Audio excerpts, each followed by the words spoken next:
Hello friends, WhatsApp.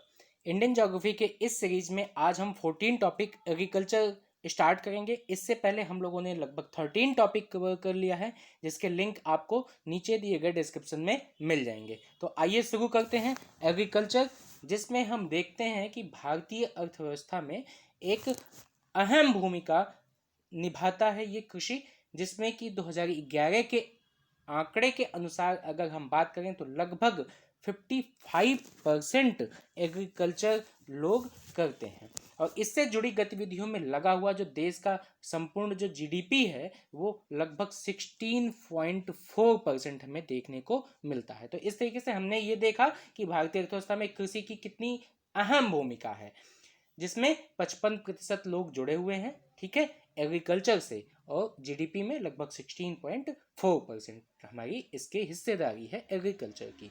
और इसी में हम बात करें कि देश में भारत देश में जो प्रथम कृषि विश्वविद्यालय की स्थापना की गई वो है 1960 में पंडित जवाहरलाल नेहरू जी के द्वारा। नवंबर 1960 में ये इसकी स्थापना होती है। नाम है इसका उत्तर प्रदेश कृषि विश्वविद्यालय, जो कि उत्तराखंड में एक पंतनगर नाम का जगह है, वहां पे ये स्थापित किया गया। आगे चल करके इसके नाम में परिवर्तन होता है और हमको देखने को मिलता है इसका नाम गोविंद बल्लभ पंत कृषि एवं प्रौद्योगिकी विश्वविद्यालय, ठीक है। तो इस तरीके से इसका नाम बाद में परिवर्तित हो जाता है। तो ये हो गया इसी में। और अगले पॉइंट की बात करें तो भारत में लगभग कुल कितने हमें जलवायु क्षेत्र देखने को मिलते हैं, तो 15 कृषि कृषि जलवायु क्षेत्र हमें देखने को मिलते हैं। तो ये एक पॉइंट है जो कि फैक्ट के तौर पर एग्जाम में पूछा जाता है, तो इसको हम यहाँ पे देख लेते हैं। तो कितने 15 कृषि जलवायु क्षेत्र पाए जाते हैं। इसी में हम देखते हैं National Bureau of Soil Survey. Soil survey में मिट्टी का सर्वे किया जाता है कि किस तरीके से मतलब कहाँ पे कौन सी मिट्टी पाई जाती है और उस मिट्टी में कौन सा फसल का उत्पादन किया जाता है, जिससे वहाँ पे उत्पादकता ज़्यादा से ज़्यादा बढ़ाई जा सके। तो इसमें हम देखते हैं मिट्टी की क्वालिटी के बारे में। तो नेशनल ब्यूरो ऑफ सॉयल सर्वे जो है वो अध्ययन करता है मिट्टियों के बारे में, कृषि पारिस्थितिकी क्षेत्रों के बारे में, जिसमें हम देखते हैं कि वो कृषि पारिस्थितिकी क्षेत्र को 20 यानी कि 20 भागों में बांट करके इसका अध्ययन करता है और 60 कृषि पारिस्थितिकी क्षेत्र उप क्षेत्र के बारे में विभाजित करके इसका अध्ययन करता है। तो कितना 20 कृषि पारिस्थितिकी क्षेत्र एग्रो इकोलॉजिकल रीजन्स और 60 कृषि पारिस्थितिकी उप क्षेत्र हैं, ये सब रीजन्स हैं, ठीक है। तो इस तरीके से इसको ध्यान रखिएगा, फिर 20 और 60। इसका वर्गीकरण जो किया गया है वो किस आधार पर किया गया है? इसका वर्गीकरण मिट्टी, जलवायु के प्रकार और फिर प्राकृतिक भौगोलिक परिस्थितियों के आधार पर किया गया है। तो इसको भी ध्यान में रखिएगा। इसमें एक हम बुक का यहाँ पे चर्चा करते हैं। तो बुक कौन सी है? वो भारतीय कृषि का इतिहास। भारतीय कृषि का इतिहास ये किसने लिखी थी? MS रंधावा जी ने लिखी थी। MS रंधावा जी का पूरा नाम क्या है? मोहिंदर सिंह रंधावा। तो ये है एक एग्रीकल्चर के ऊपर बुक जो कि बहुत ही प्रसिद्ध है, भारतीय कृषि का इतिहास, ठीक है। इसी में हम देखते हैं कि हरित क्रांति जब से हमारे यहाँ भारत में स्टार्ट होता है, उसमें क्या हरित क्रांति से जो सबसे बड़ा बदलाव क्या हुआ, वो जो मतलब जो खेती करने वाले लोग थे, कृषक थे, वो निर्वाहक स्वरूप के बजाय, यानी कि एक तो होता था कि अपना जीवन का निर्वाह कर लेते थे खेती करके, ठीक है, कृषक खेती करते थे और अपने जीवन का निर्वाह कर लेते थे। लेकिन जब से हरित क्रांति स्टार्ट होती है तो जीवन निर्वाहन के साथ ही साथ उन्होंने जब उत्पादन ज़्यादा होने लगा तो उसको व्यापारिक एवं बाजारोन्मुख रूप ग्रहण करता चला गया है ये मार्केट भी हरित क्रांति की वजह से। इसी की बात से हम खाद्य प्रसंस्करण एवं संगठन के एक देखते हैं, जिसमें जो है खाद्य प्रसंस्कृत किस तरीके से किया जाए, खाद्य को जो उत्पादन हो रहा है ज़्यादा से ज़्यादा मात्रा में, या फलों का उत्पादन ज़्यादा हो रहा है तो उसको हम ज़्यादा से ज़्यादा समय तक कैसे सुरक्षित रख सकें ताकि वो देश के अन्य भागों में उसका हम विस्तार कर सकें, उनको हम ले जा सकें, वहाँ पे बेच सकें या फिर उससे हम कुछ इनकम जनरेट कर सकें। तो ये इन सब चीज़ों पे भी जोर दिया जाने लग गया है। इसको हम अलग से एक टॉपिक हम इकोनॉमी में भी चर्चा करेंगे और ज्योग्राफी में हम यहाँ पे देखेंगे कि हरित क्रांति के तहत इसको किस तरीके से आगे प्रोत्साहन मिलता है। इसी में हम एक संगठन की चर्चा कर रहे हैं, खाद्य एवं कृषि संगठन FAO। इसके अनुसार खाद्यान्नों के सुरक्षित भंडारण के समय 14% तक ही एक सापेक्षिक आर्द्रता होनी चाहिए। ये एग्जाम में पूछा जा चुका है ये क्वेश्चन कि FAO ने क्या मानक रखा है कि खाद्यान्न जो सुरक्षित भंडारण है तो वहां पे कितने प्रतिशत तक रिलेटिव ह्यूमिडिटी यानी कि सापेक्षिक आर्द्रता होनी चाहिए, तो वो कितनी होनी चाहिए, 14% तक की होनी चाहिए। ठीक है, तो ये हमने एक फैक्ट के तौर पे इसको भी देख लिया। कृषि में युग्म पैदावार, अब यहाँ पर हम कुछ जो है जैसे क्रॉपिंग की बात करेंगे, जैसे यहाँ पे हम देख रहे हैं डबल क्रॉपिंग इसको कहते हैं, युग्म पैदावार, हिंदी में नाम है युग्म पैदावार, कहीं इसको डबल क्रॉपिंग के नाम से भी आपको मिल सकता है, इसीलिए हमने दोनों यहाँ पे मेंशन किया हुआ है। डबल क्रॉपिंग का क्या तात्पर्य है, क्या आशय है, दो या दो से अधिक फसल एक ही भूमि पर एक ही फसल वर्ष में उगाना, इसी को हम कहते हैं डबल क्रॉपिंग। ठीक है, अब हम देखते हैं इसी के साथ में कि इंट्रा क्रॉपिंग क्या होती है, इंटर क्रॉपिंग। ठीक है, इंट्रा नहीं, इंटर क्रॉपिंग, अंतर फसली खेती क्या होती है, एक ही साथ एक भूमि पर दो या अधिक फसल उगाना, इसी को हम इंटर क्रॉपिंग कहते हैं। इसी के बाद हम और देखते हैं मिश्रित खेती यानी कि मिक्सचर एग्रीकल्चर, ये क्या होता है। मिक्सचर एग्रीकल्चर जो है कई तरह की फसलों के उत्पादन के साथ ही साथ में पशुपालन को बढ़ावा देना, ये मिश्रित खेती कहलाता है, मिक्सचर एग्रीकल्चर कहलाता है।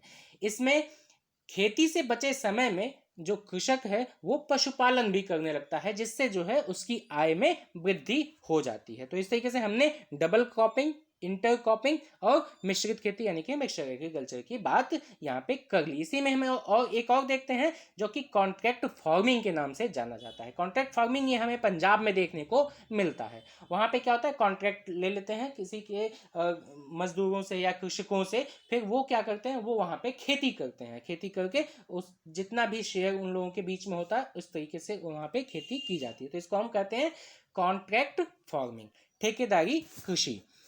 अब हम इसी में एग्रीकल्चर के तौर पे ही सिक्किम को देखते हैं कि वहाँ पे कैसा प्रदेश है, कितनी वहाँ पे औसत वार्षिक वर्षा हमें देखने को मिलती है, कितने क्षेत्रों पर वहाँ पर एग्रीकल्चर होता है। तो सिक्किम देखें कि वहाँ पर एक पहाड़ी प्रदेश है, एक तो सबसे पहले यही कि वो एक पहाड़ी प्रदेश है, अधिकतर वहाँ पे जंगलों से घिरा हुआ क्षेत्र भी है। 10% से भी कम भाग में हमको वहाँ पे एग्रीकल्चर देखने को मिलता है। और वहाँ पे औसत वार्षिक वर्षा की बात करें तो 125 सेंटीमीटर 125 सेंटीमीटर हमें देखने को वहाँ पे औसत वार्षिक वर्षा मिलती है। इसके विपरीत उत्तर प्रदेश, पंजाब एवं हरियाणा एक प्रमुख अन्न उत्पादक राज्यों में से एक हैं। कौन कौन से, उत्तर प्रदेश, पंजाब और हरियाणा, ये तीनों राज्य जो कि उसके विपरीत हैं। ठीक है, अब हम देखते हैं इसी के साथ में ही कि सिक्किम देश के कुल खाद्यान्न जो भी होते हैं उसमें से, देश के कुल खाद्यान्न उत्पादन में से उत्तर प्रदेश का अंशदान सर्वाधिक है। यहाँ पे क्षेत्रफल सर्वाधिक है तो फिर उत्पादन भी अच्छा उसी हिसाब से, एक तो गंगा का क्षेत्र हमें देखने को मिलता है, तराई क्षेत्र है, तो यहाँ पे उत्पादन के मात्रा में, खाद्यान्न उत्पादन की मात्रा में उत्तर प्रदेश सबसे ज़्यादा पाया जाता है। ठीक है, अब इसी में देखते हैं कि भारत में 2013-14 के आंकड़े के अनुसार, ये आंकड़े 2013-14 के ही हैं, उसी में कृषि मंत्रालय ने जारी किया था, जिसमें जो है हमें देखने को मिल रहा है कि शुद्ध बुआई का क्षेत्र, वन क्षेत्र और अन्य क्षेत्र कितने हैं। ठीक है, तो जो शुद्ध बुआई का क्षेत्र है वो है 43%, उसी के बाद में वन जो क्षेत्र हमें देखने को मिलता है वो है 21.8%, इसके बाद अन्य जो क्षेत्र हैं वो है 35.2%। तो इस तरीके से हमें ये तीनों क्षेत्र कृषि मंत्रालय के अनुसार, जो कि 2013-14 में आंकड़े जारी किए गए थे, उसके अनुसार ये क्षेत्र हमें देखने को मिलते हैं इन परसेंट के हिसाब से। ठीक है, इसके बाद हम देखते हैं इसी में कि जो विश्व के 10 जो चावल उत्पादक जो क्षेत्र हैं उसमें से सबसे जो ज़्यादा चावल का उत्पादन किया जाता है वो है भारत, जिसमें कि 32%, सॉरी पहला नहीं, ये विश्व में दूसरा है, सबसे नंबर 1 पे चाइना आता है, भारत जो है दूसरे नंबर पे है, 32.7% हिस्सेदारी ये लिया हुआ है चावल उत्पादक राज्यों में। ठीक है, 10 चावल उत्पादक राज्यों में दूसरे नंबर में हम देखते हैं कि भारत का 32.7% भाग पे किया जा रहा है। वहीं पे खाद्यान्न के सकल क्षेत्र में से, सकल खाद्यान्न जितना है उसके सकल क्षेत्र में से कितने परसेंट भाग पर चावल का उत्पादन किया जाता है, वो है 33.7%, यानी कि 1% की खाली अधिकता हो गई है, जो कि हम पूरे जितने भी भारत में खाद्यान्न का उत्पादन होता है उसमें से 33.7% भाग पे चावल का उत्पादन कर रहे हैं, और विश्व में 32.7% भाग पर कृषि का उत्पादन मतलब चावल का उत्पादन किया जा रहा है, और इसको हम लोग इस आंकड़े के अनुसार देख रहे हैं, जानते हैं। ठीक है, इसी में हम आगे बात करें कि भारत में जो सर्वाधिक उर्वरक उपभोग करने वाले जो 5 राज्य हैं वो हैं ये उत्तर प्रदेश, महाराष्ट्र, मध्य प्रदेश, पंजाब और कर्नाटका। आप खासतौर से इन्हीं नामों पे ध्यान दीजिएगा, ये आंकड़े पे इतना ज़्यादा ध्यान देने की आवश्यकता नहीं है। हम इसको बस इसलिए यहाँ पे नोट किए क्योंकि जिससे आपको मतलब एक क्लियरिटी आ जाए। तो यहाँ पे हम देखते हैं जो सर्वाधिक उर्वरक उपभोग जो राज्य हैं वो हैं उत्तर प्रदेश, महाराष्ट्र, मध्य प्रदेश, पंजाब और कर्नाटका। ठीक है, इसके बाद हम देखते हैं कि 2015-16 में एक आंकड़ा आता है, वो प्रति हेक्टेयर किलोग्राम की दृष्टि से सर्वाधिक जो उर्वरक उपभोग करने वाले जो 5 राज्य हैं वो हैं तेलंगाना, ठीक है, तेलंगाना, पंजाब, आंध्र प्रदेश, हरियाणा और बिहार। यहाँ पे थोड़ा सा ध्यान दीजिएगा, ये 2015-16 का आंकड़ा है और प्रति हेक्टेयर किलोग्राम की दृष्टि से बात की जा रही है। ठीक है, तो यहाँ पे ये 5 राज्य हैं, तेलंगाना, पंजाब, आंध्र, हरियाणा और बिहार। इस तरीके से ये 5 नाम आपने देख लिया। अब इसी में हम देखते हैं कि संतुलित उर्वरकों का उपयोग उत्पादन बढ़ाने के लिए, खाद्य की गुणवत्ता उन्नत करने के लिए इन उर्वरकों का प्रयोग किया जाता है। ठीक है, जैसा कि मतलब ये कहीं पूछा तो नहीं जाता है, लेकिन आप अपने इसको नॉलेज में रखिएगा कि जो संतुलित उर्वरक है उनका उपयोग क्यों किया जाता है। तो ये खाद्य की एक तो गुणवत्ता बढ़ाने के लिए और भूमि की उत्पादकता को बनाए रखने के लिए ऐसा किया जाता है।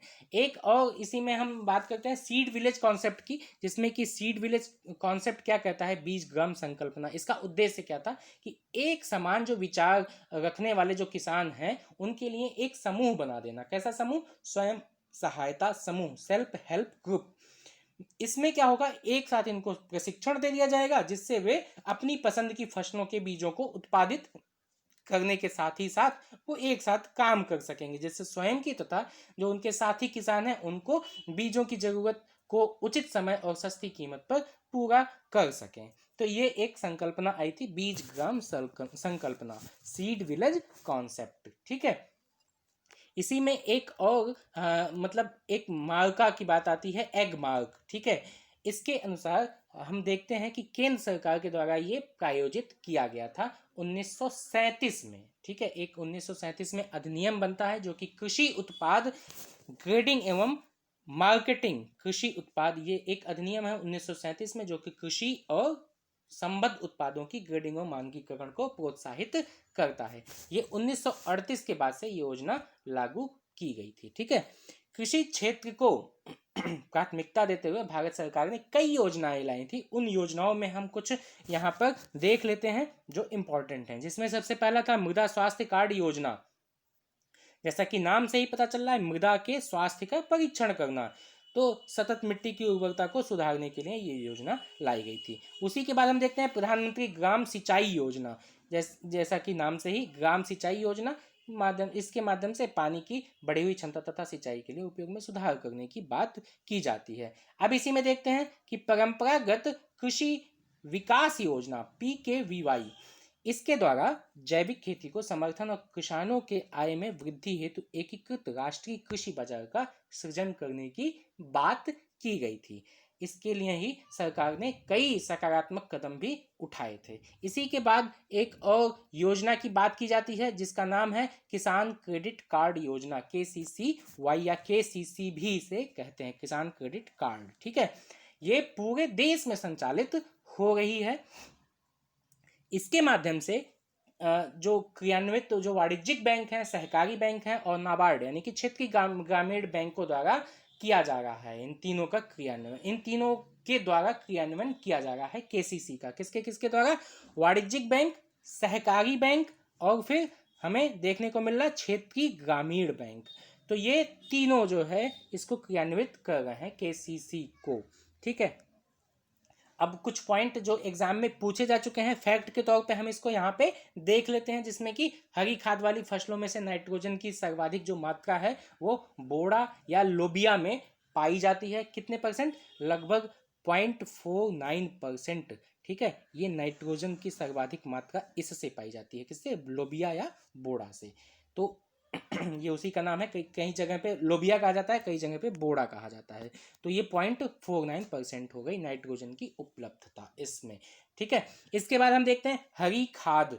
हरी खाद कृषि में उस सहायक फसल को कहते हैं कि जिसकी खेती मुख्यतः भूमि में पोषक तत्वों को बढ़ाने तथा उसमें जैविक पदार्थों की पूर्ति करने के उद्देश्य से की जाती है। ठीक है, हरी खाद ये हमको अक्सर जो है बात ये सुनने को मिलेगा गाँव में। आप जब भी देखेंगे तो इसमें हरी खाद की बात की जाती है कि हरी खाद इस फसल में डाल दो, यहाँ पे डाल दो, जिससे जो है भूमि उपजाऊ हो जाएगी और उसकी उत्पादकता बढ़ जाएगी। तो हरी खाद किसे कहते हैं? जहाँ पे हम देखते हैं कि खेती मुख्यतः भूमि में पोषक तत्वों को बढ़ाने तथा उसमें जैविक पदार्थों की पूर्ति करने के उद्देश्य से हरी खाद का उपयोग किया जाता है।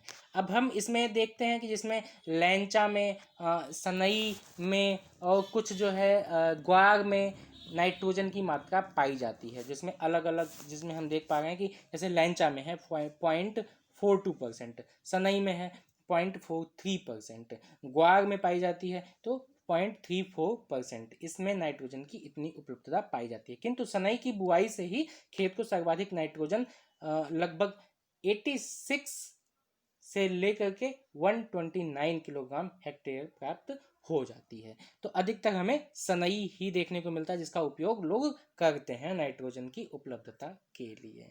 ठीक है, इसी के बाद हम देखते हैं कि लैंचा से 84 से 105, जैसा कि आप यहाँ पे देख पा रहे हैं, किलोग्राम प्रति हेक्टेयर, और ग्वार से इतना 68 to 85 किलोग्राम प्रति हेक्टेयर, तथा लोबिया से 74 से 88 किलोग्राम प्रति हेक्टेयर नाइट्रोजन खेत को प्राप्त होता है। तो इस तरीके से ये पूरे डेटा थे, लेकिन इसको आप मोटा मोटा जिसके नाम जैसे लैंचा से, सनई से, ग्वार से, और फिर उसके बाद ये जो चीज़ें हैं, जैसे अभी हमने इससे पहले भी नाम लिया था बोड़ा या लोबिया का, तो इन सब चीज़ों का नाम आप याद रखिएगा, किसमें सबसे ज़्यादा पाया जाता है, किसमें सबसे कम पाया जाता है। ये डेटा आपको नहीं याद करने की जरूरत है कि 0.42% पाया जाता है या 0.43% पाया जाता है, ये इतनी ज़्यादा इम्पोर्टेंट नहीं है।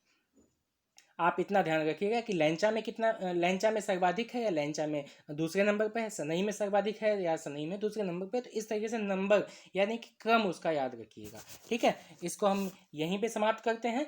और अगर वीडियो पसंद आया हो, आप यहाँ तक आए हो, वीडियो पूरा सुने हो, वीडियो पसंद आया हो, तो इसको सब्सक्राइब कर लीजिएगा, बेल आइकॉन भी प्रेस कर लीजिएगा, जिससे जो है आपको ये जब भी वीडियो अपडेट हो तो आपको एक नोटिफिकेशन मिलता रहे। Thank you.